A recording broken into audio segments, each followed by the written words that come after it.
গত বছরের অগস্ট মাসে শেখ হাসিনা সরকারের পতন এবং তারপর মোহাম্মদ ইউনূসের নেতৃত্বাধীন অন্তর্বর্তী প্রশাসন কার্যকর হওয়ার থেকে বাংলাদেশের নানা প্রান্তে বঙ্গবন্ধু শেখ মুজিবুর রহমানের স্মৃতি মুছে ফেলার বহু চেষ্টা দেখা গিয়েছে। মুজিবুরের মূর্তি ভাঙা থেকে শুরু করে তার মূর্তিতে উঠে রীতিমতো তাণ্ডব চালানো, তার ম্যুরাল ক্ষতবিক্ষত করে দেওয়া, বাংলাদেশি টাকার নোট থেকে পর্যায়ক্রমে মুজিবের ছবি মুছে দেওয়ার সিদ্ধান্ত গ্রহণ কিংবা স্কুলের পাঠ্যসূচি বদলে দেওয়া, নয়া বাংলাদেশে মুজিবের স্মৃতি চিরতরে মুছে ফেলার অপচেষ্টা চলছে, এমন অভিযোগ বারবার উঠে। এই প্রেক্ষাপটে এবার ভিন্ন সুর শোনা গেল বাংলাদেশের বর্তমান অন্তর্বর্তী সরকারের মুক্তিযুদ্ধ বিষয়ক উপদেষ্টা ফারুক ই আজমের গলায়।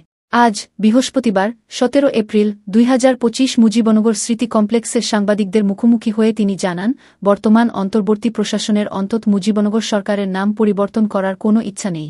এর কারণ হিসাবে ফারুক ব্যাখ্যা দেন, মুজিবনগর সরকার স্বাধীন বাংলাদেশ প্রতিষ্ঠার ইতিহাসের সঙ্গে ওতপ্রোতভাবে জড়িয়ে রয়েছে। সেই ইতিহাস কখনো মোছা যায় না, ইতিহাসকে তার জায়গাতেই রাখতে হয়। তাই এক্ষেত্রে নাম বদলের কোনো পরিকল্পনা নেই।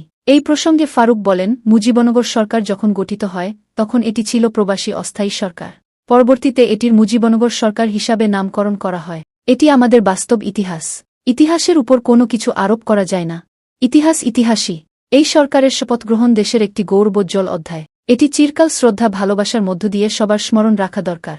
এদিন ভোরে সূর্যোদয়ের সঙ্গে সঙ্গেই মুজিবনগর স্মৃতিসৌধে বাংলাদেশের জাতীয় পতাকা উত্তোলন করা হয়, জাতীয় সঙ্গীত গাওয়া হয় এবং উপদেষ্টাকে গার্ড অফ অনার দেওয়া হয়। এরপর ফারুক স্মৃতিস্তম্ভে পুষ্পার্ঘ্য অর্পণ করেন। এরপরই তিনি সাংবাদিকদের মুখোমুখি হন এবং পরবর্তীতে পুরো চত্বরটি পরিদর্শন করেন।